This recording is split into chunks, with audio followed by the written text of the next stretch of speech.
देश की राजधानी अब अपराध की राजधानी बन चुकी है, इस बात में कोई दो राय नहीं है।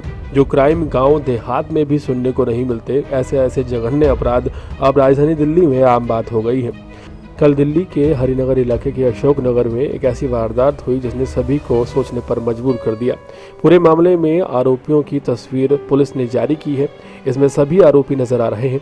घर में ये चारों आरोपी उस वक्त घुसे थे जिस वक्त उन्हें लगता था कि घर में कोई और मौजूद नहीं होगा, लेकिन गलती से काम वाली, जिसका नाम सपना था, काम करने के लिए आ जाती है और उसे इसका खामियाजा अपनी जान देकर चुकाना पड़ता है। आरोपी अपनी पहचान छुपाने के लिए उसे भी मौत के घाट उतार देते हैं और ये पूरा वारदात सीसीटीवी कैमरे में कैद न हो जाए, इसके लिए साथ में डीवीआर भी ले जाते हैं। इन आरोपियों में दो लड़कों का नाम सुजीत और सचिन है और तीसरे का नाम सुनील है। सुनील ही वो शख्स है जो कि शालू आहूजा के पास ब्यूटी पार्लर में काम किया करता था और ब्यूटी पार्लर में ही उसने एक लड़की से फ्रेंडशिप कर ली थी, जिसके साथ वो एज अ बॉयफ्रेंड रहना चाहता था।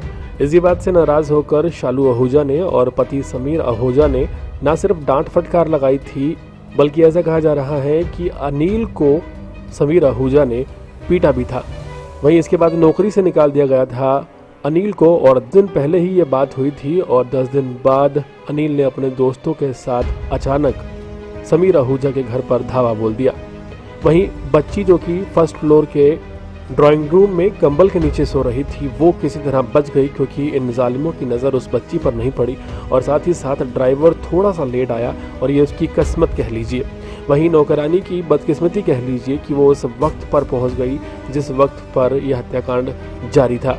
इस पूरे मामले में जहां एक तरफ दिल्ली पुलिस धन्यवाद की पात्र है और दिल्ली पुलिस ने जिस सक्रियता से काम किया वो वाकई काबिल तारीफ है कि 6 घंटे में 2 आरोपियों को पकड़ लिया गया, लेकिन वहीं सवाल भी दिल्ली पुलिस पर ही उठते हैं क्योंकि अगर राजधानी में इस तरह के क्राइम करने से पहले कोई बिल्कुल नहीं सोचता और इस तरह की साजिश को अंजाम दिया जाता है तो कहीं ना कहीं उसके दिल में यह बात ज़रूर है कि पुलिस तो उसका क्या ही कर लेगी।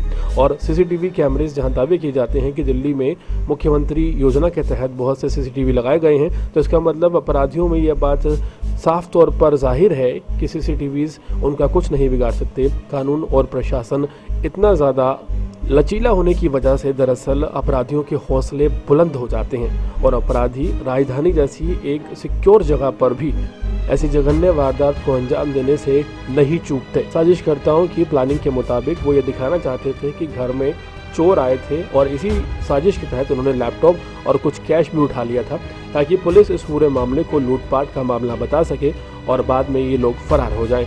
लेकिन इनकी बदकिस्मती कहें या पुलिस की थोड़ी सी सक्रियता कहें कि 2 आरोपी धर दबोचे गए और सीसीटीवी की मदद से पूरी वारदात कैमरे में कैद हो गई।